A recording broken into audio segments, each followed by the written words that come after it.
More than 33,000 hospitals are impaneled under PMJ, and nearly 50% are private hospitals. I think there are studies which says because of the PMJ, the treatment of cancer has started earlier, and that has not only reduced the suffering of the people, it has also reduced the cost of treatment. And now I understand that why PMJ is world's largest insurance scheme. Under the Ayushman Bharat Digital Mission, the aim is to get nearer to the integrated, connected and intelligent health care. This year's priority would be to use more and more technology to promote ABDM in a big way, make more and more health facilities use their HMIS enabled with ABDMs. Viksit Bharat 2047. NHA has huge role to play. So what do you think in coming years, what NHA is going to do for Viksit Bharat? We also need to be a healthy Bharat by 2047. And for being a healthy Bharat, it is not just by curative treatment. We need to focus a lot on preventive treatment and early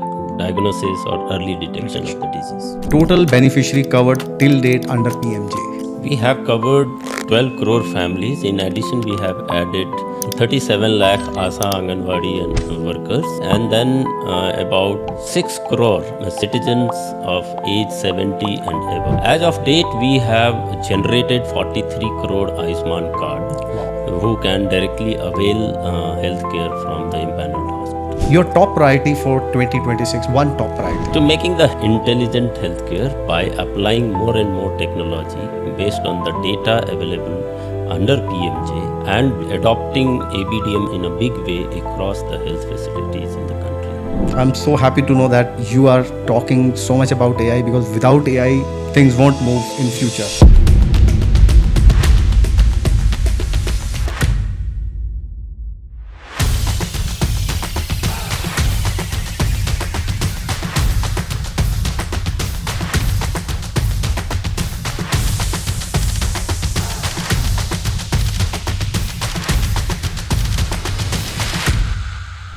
Personally speaking, I am a big fan of Ayushman Bharat PMJ scheme.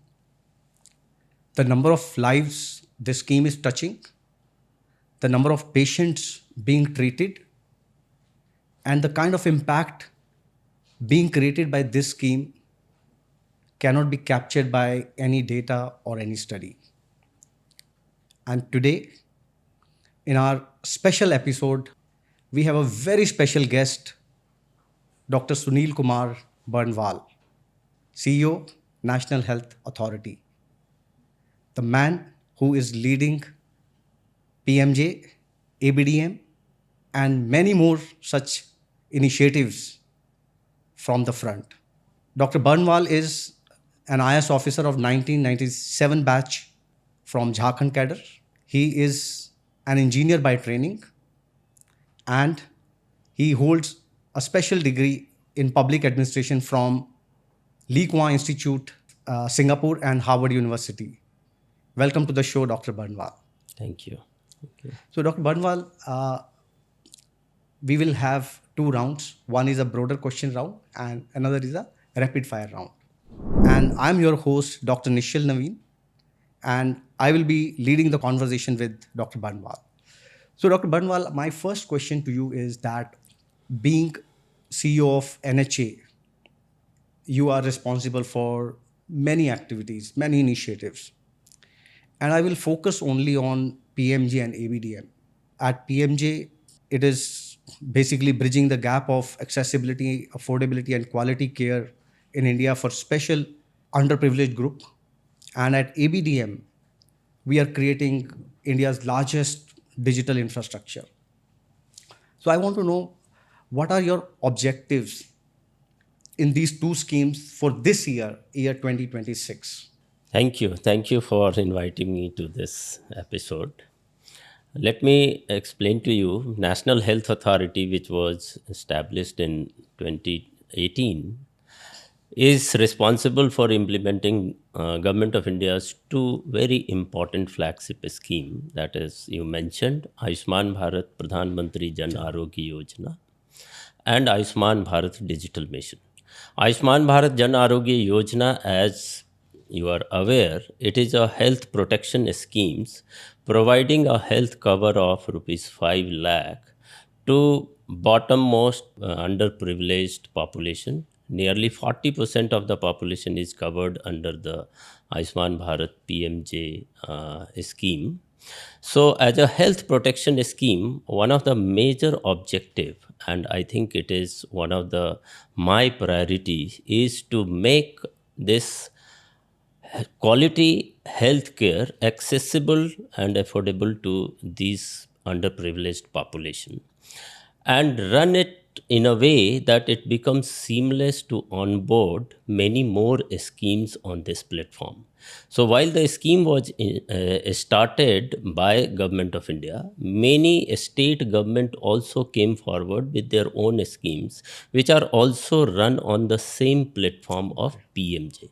So it has created a robust IT platform where many such health protection schemes can be onboarded, and that is how we are also running CGHS pensioners scheme, CAPF paramilitary forces Ayushman scheme, and similarly we are also looking at many more schemes like ESIC and others to get onboarded. So it becomes a single robust IT platform where many government health protection schemes in form of whether it is insurance or assurance can run on it. So it provides a integrated platform. It also helps to actually take advantage of collective data which gets generated. It also helps in applying many more technological solutions, more specifically for detecting frauds and anomalies in the implementation of schemes. By this, we will be able to have a very detailed analysis of the healthcare provision and the access by the people. So under PMJ, our aim is to get integrated platform ready for many more schemes to run, while providing quality health care accessible to the eligible beneficiaries, families, and Government of India is making more and more accessible, in the sense, besides the earlier eligible families, in October 2024 we have added all persons or the families where people with 70 years and above are there. So under the Vyay Bandhana component of this scheme, everyone irrespective of their socio-economic status are also included.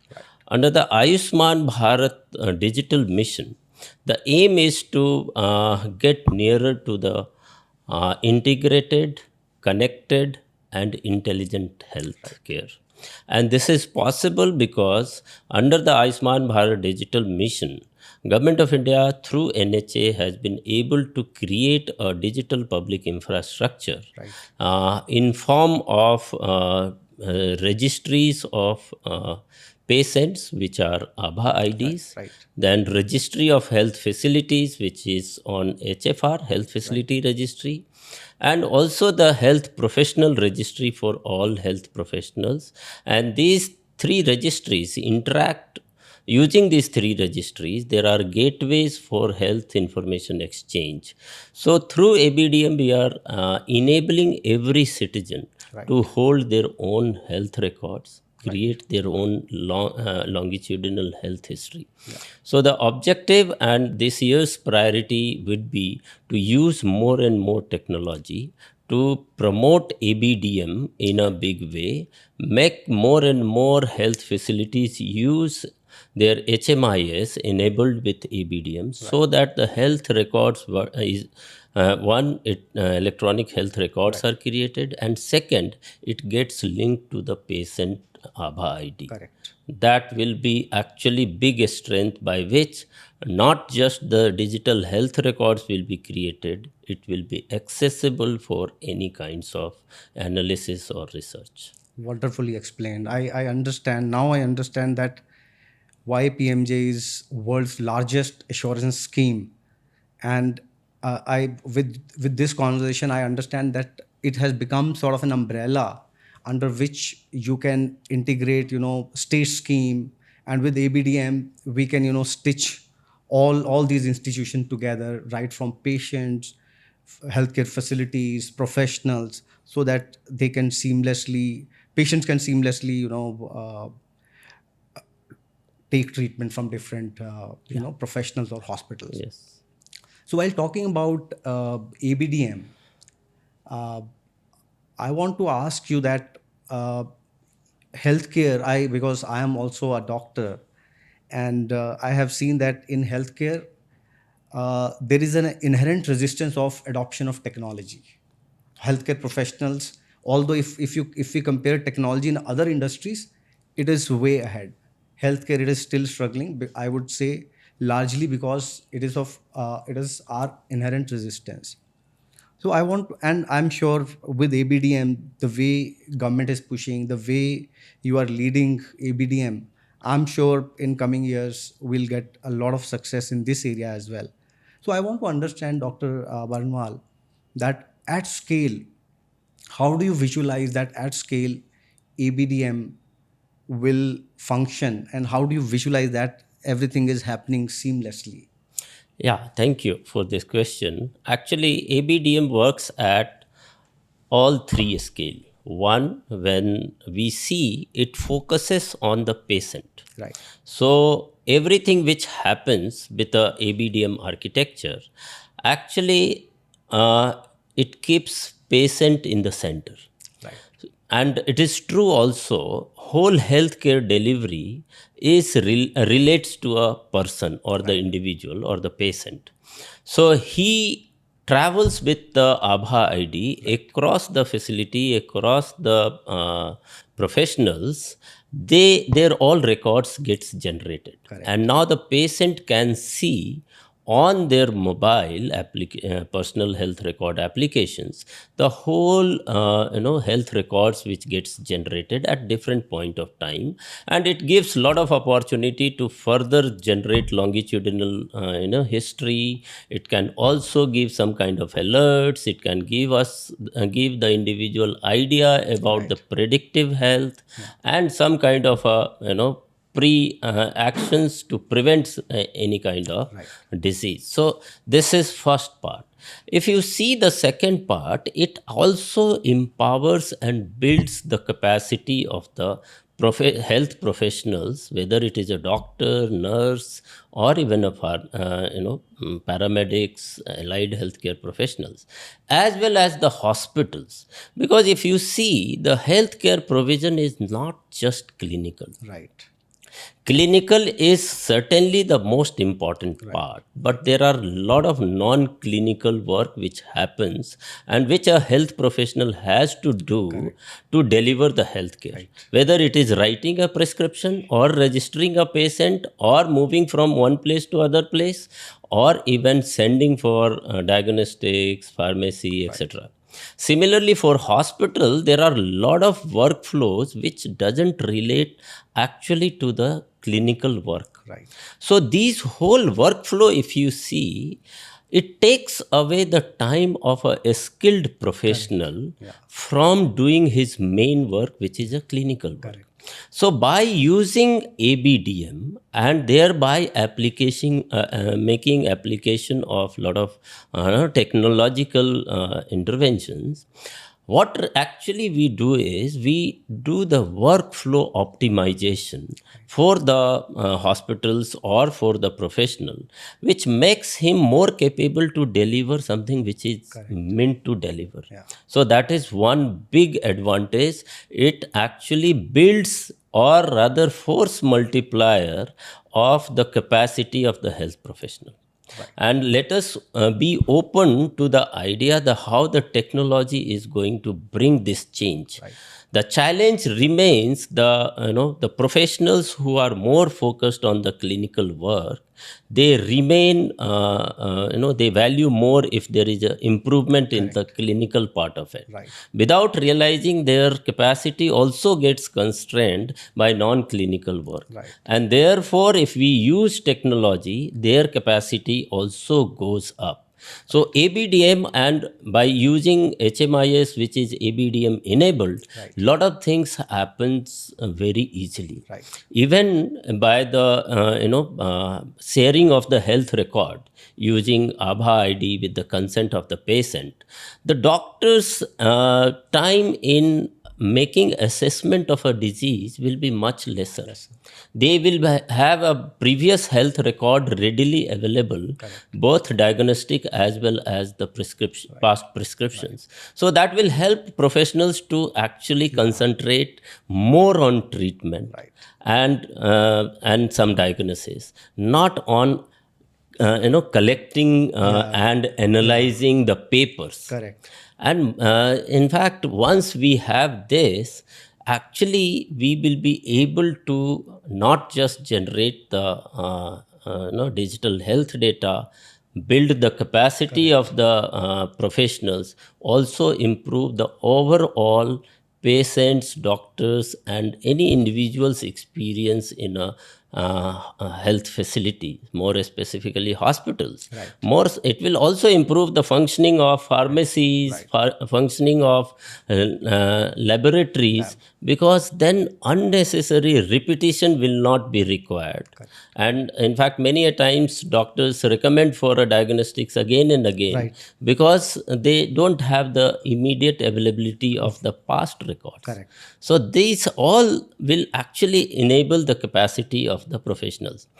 The challenge, as you said, there is a lot of resistance from the professional and the hospital. I think it is lack of awareness on the part of both sides. While the tech people know it much more about the technology, they need to know about the workflow of the hospitals and the requirement of the professional. At the same time, the professional and the hospitals, they need to know how these new technologies have actually is making them more capable, deliver more in the same time constraint. So this is feasibility, and with a connected healthcare using ABDM, I think a lot of work will get reduced. Unnecessary, carrying of the records, duplication of the diagnostics, these all will be actually reduced to the minimum. So I'm sure people will realize that ABDM enabled systems in the hospitals, pharmacies, laboratories will be an enabler and will improve their performance in long run. And I'm sure if everyone starts using this, this will be a big game changer in not just creating the national health digital health ecosystem, the way we deliver healthcare to our citizens. Understood. Very, very well explained. And now I understand that ABDM is basically making the system efficient, making professionals, hospital efficient, and on not only helping patients, because it reminds me of my practice days when they never brought their records, and we used to get all those tests done. And with this ABDM, I mean, now all records are there in your application. So in a way, it's very helpful, not only for patient but for doctors, professionals, facilities. So I'm sure we are going we are on right path, and our future is bright. So coming back to these hospitals, laboratories, startups, I want to talk a little bit about public-private, system. I know that PMJ, ABDM largely depends upon these, private stakeholders. So I want to understand that going forward, what role these hospitals, startups, laboratories are going to play in sort of, making this program a big success? Let me tell you, this Ayushman Bharat PMJ scheme is a very right example of public-private partnership. Absolutely. The first time we have leveraged and enabled Right. private sector participation in healthcare delivery, which is funded by government. Government. And of course, if you see the data, more than 33,000 hospitals are impaneled under PMJ, and nearly 50% are private hospitals. Right. So, most of the healthcare delivery, even in Ayushman Bharat PMJ scheme, is through the private sector. And in fact, it has also enabled many of the hospitals to come up in tier 2 and tier 3 cities. So, in a way, these schemes have actually increased the participation of the private sector.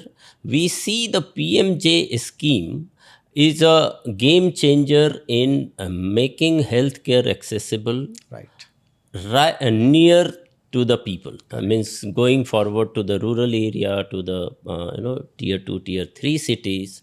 And this is also enabling us to do, we through the IT system, we have been able to generate huge data.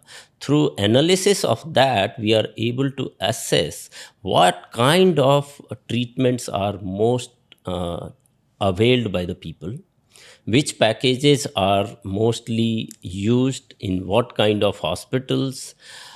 We see that it has also improved the health seeking behavior of the people. Right. People who were suffering for a lot of many of the disease and could not access to the facilities for want of the financial resources, now are actually accessing it.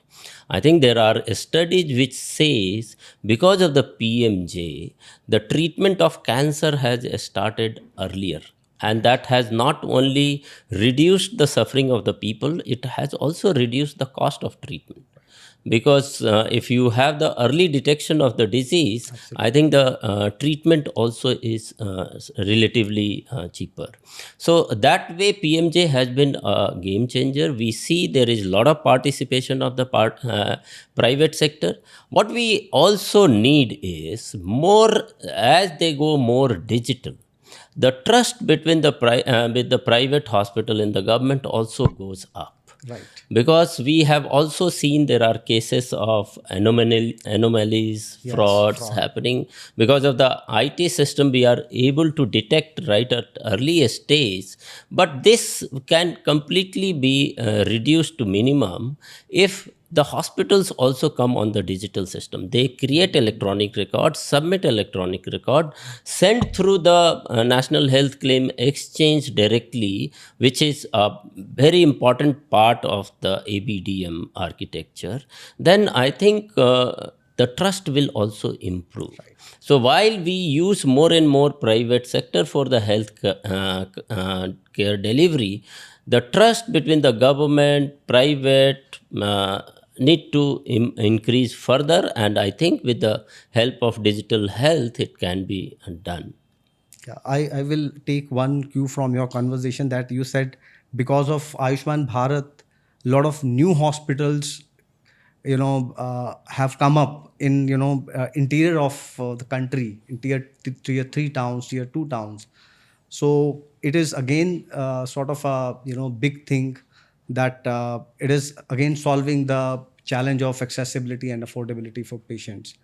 And trust is very important part, because if there is lack of trust, then it becomes difficult to do business, whether it is private or private government.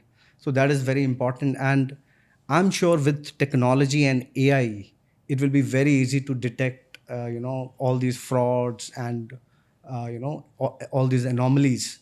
And you can with AI and technology, you can say that this hospital is doing right and this hospital is continuously doing something different. So with technology, I'm sure things are going to change going forward. Coming back to my next question, while I want to talk about the balance between a couple of things like affordability for patients, sustainability for governments, and viability for hospitals. Because a lot of hospitals feel that packages price are not up to the mark. So how are we going to deal with these challenges? Affordability, viability, and sustainability challenges. Yeah. So when we see all the three, pillars or the three critical points you mentioned, affordability, sustainability, and the viability Viability. for. So affordability, of course, government is assuring to its citizen that the government will pay for the treatment of its citizen, which is now around more than 15 crore families. So affordability is taken care of by the government. Of course, it can't go endlessly because government has the limitation on the resource, and therefore the sustainability of the schemes becomes very important. We know healthcare is the basic and very important need of the citizen, and we can't leave any citizens without the access of a quality healthcare.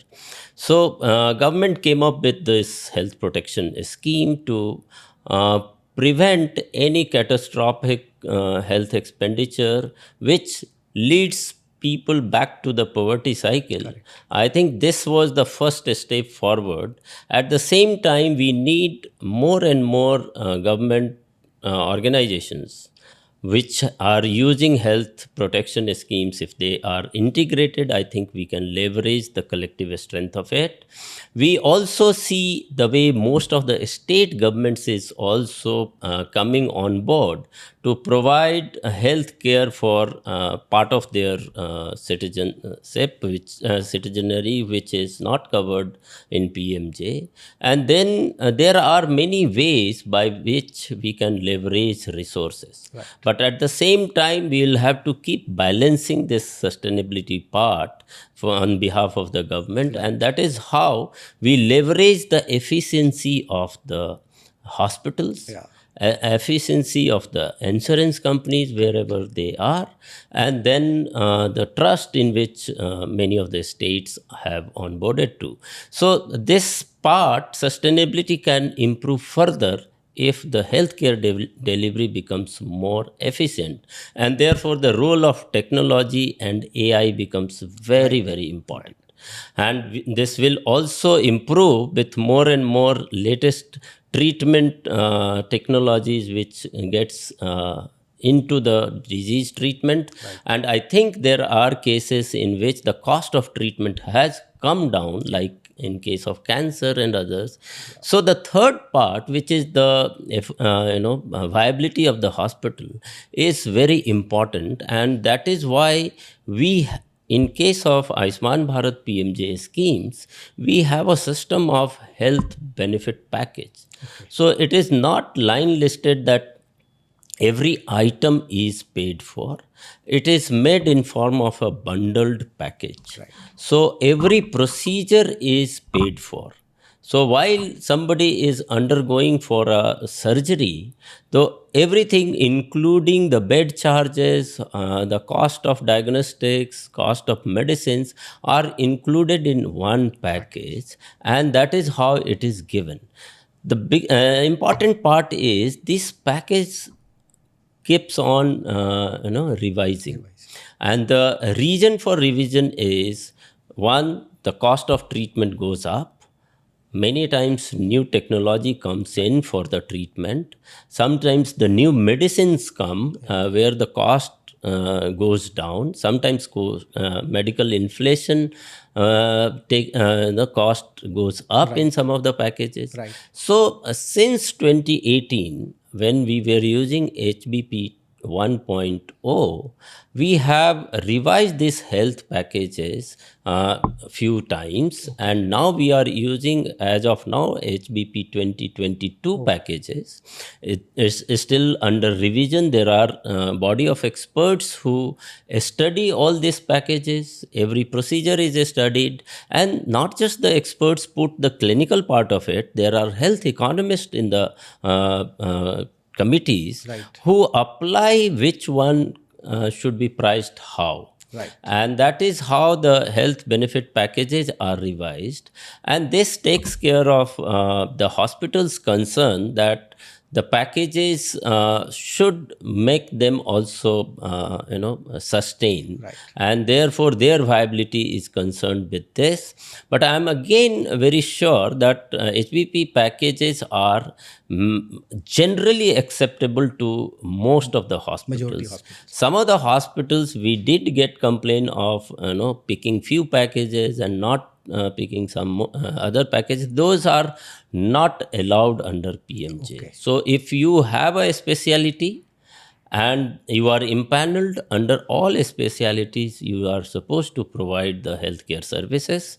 Of course, the concerns are being addressed at different point of time through the revision of packages, but this is something which hospital need to also work on, how they can become more efficient. The same packages, the hospitals in some of the hospitals do very well. They do the treatment, and but some of the hospitals do find difficulties. Probably that is where the application of technology, improvement of efficiency can work much better.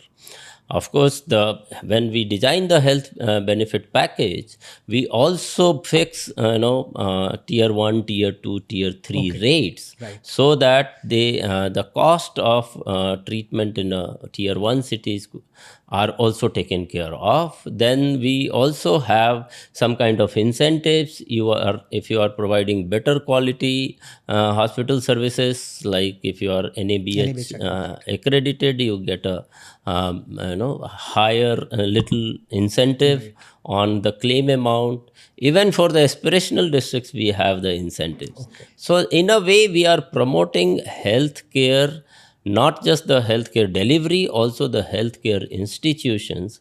And I'm sure the concerns of affordability, sustainability, and viability are intertwined, and NHA does the balancing by from time to time revision and understanding of each other's concern. Right. Again, technology is playing a huge role. I mean, with your conversation, you yourself an engineer, and the way you are using and leveraging technology is really, amazing to know.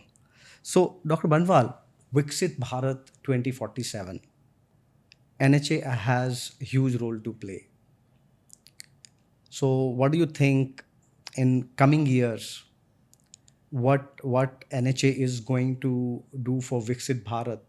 So, what do you think? What are your plans, and how are you going to take it forward? So, as our Honorable Prime Minister has given this call to every one of us to have a Viksit Bharat by 2047, we all know if we would be Viksit Bharat by 2047, we also need to be a healthy Bharat by 2047. And for being a healthy Bharat, it is not just by curative treatment. We need to focus a lot on preventive treatment and early diagnosis or early detection of the disease. So what will hold the key for making a healthy Bharat is to use technology to promote preventive and promotive health care, and that will happen only if we have a connected and intelligent healthcare. Right. This is possible, one, as I said, through Ayushman Bharat Digital Mission. If we get every health facility on the digital ecosystem, we will be generating huge electronic health records. And let me tell you, through this digital mission, This health records resides right at the source where it is generated. It doesn't move to any central repository. Okay. So any concern people have regarding their health data is completely misfounded. Because as a patient, if you go to the hospital, your health record gets generated in the hospital and it remains with you if it is linked to the Abha ID. It doesn't go anywhere else. But if we use this registry of Abha ID, HPR, and HFR, the system knows the address where the data is. Right. So tomorrow, if we want to do a population scale analysis of the data, it is possible with the consent. And this will help us generate real, real life tested AI solutions. Right. Because many of the AI solutions are already coming in the healthcare delivery. But the best AI solution would be those which are tested on Indian data. Right. And not just Indian data, the diverse Indian data, Correct. which will come through this digital health ecosystem. First, it is coming through the Ayushman Bharat PMJ also, where from all across the country, from more than 33,000 hospitals with around 43 crore Ayushman card created, there is about 11.5 crore patient treatment done. Right. These data are already there. So these data is giving us lot of idea for disease prediction, disease surveillance, and creating the whole disease map for the country. So this is all possible, and this will not just help in treatment of the disease, but early diagnosis of the disease. Right. Designing AI solutions for early detection of the disease, like early detection of, let's say, cataract, diabetic retinopathy, or for diabetes or hypertension. These are all happening, and many more is going to come. Maybe for early detection of the cancer is also in the pipeline. Right. So these will not only help reduce the suffering of Correct. The people by making them more alert, right, making to prevent many of the disease, but also it will help in reducing the health cost, because that is how the health economics Right. will work. So the aim of the NHA in the time to come and in the pursuant to achieving the goal of Viksit Bharat is to provide a technological base Right. to assess make an assessment how people can access to preventive health Correct. And early detection, and then whatever is the curative requirement through the schemes of Government of India. So again, early detection, promotion of health, prevention, technology, these are going to play vital role in Viksit Bharat 2047. Now we have reached to our second round, which is rapid fire round, and this is my favorite one. So I have a couple of questions to ask you, and you can answer in one sentence, one word, or if you want to elaborate one or two questions, you are free to elaborate. So my first question to you is total beneficiary covered till date under PMJ. We have covered 12 crore families. In addition, we have added 37 lakh ASA, Anganwadi and workers family, and then about 6 crore citizens of age 70 and above. Okay. So altogether around more than 15 crore families are covered. If we say the family size, it will cross 60 crores.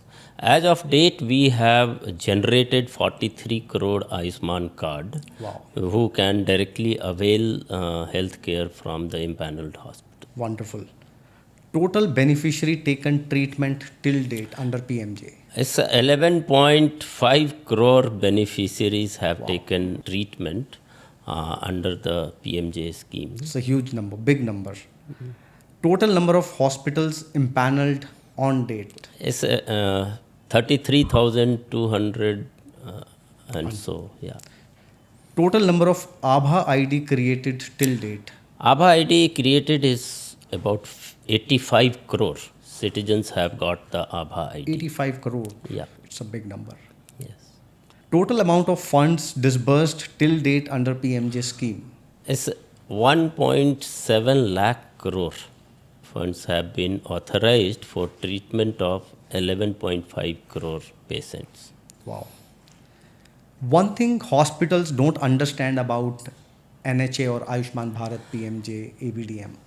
See, NHA is implementing to a scheme. PMJ is for the PMJ beneficiaries. Right.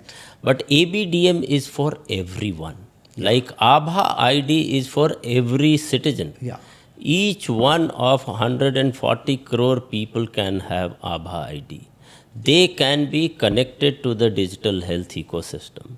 And for PMJ, NHA is the provider on behalf of the government for the health protection scheme, also provides the huge, robust IT platform for delivery of the whole, for implementation of the scheme. One thing government wants hospital to improve. We want hospital to be more efficient, more conscious of the quality, Right. and deliver the health care to the satisfaction of the beneficiary. Right. What is one lesson NHA learned the hard way while scaling nationally? NHA did learn that making infrastructure was important, whether it is for PMJ or for ABDM. Its adoption is a big challenge.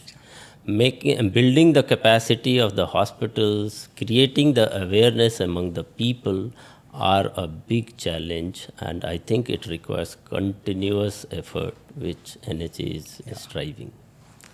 Your top priority for 2026, one top priority.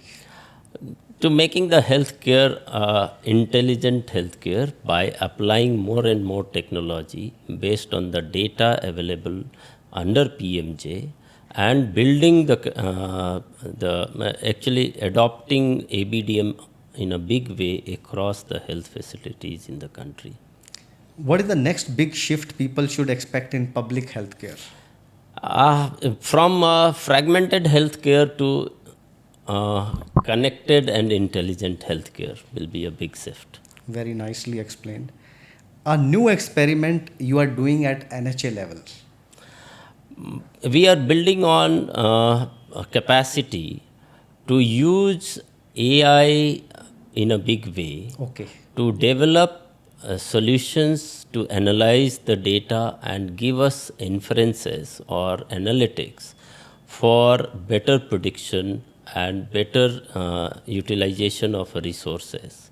So I think in this year, a lot of efforts will go in that. We are already, Government of India is hosting AI Impact Summit. Yeah. So AI in healthcare will be a big focus also for NHA. I'm so happy to know that you are talking so much about AI, because without AI, things won't move in future.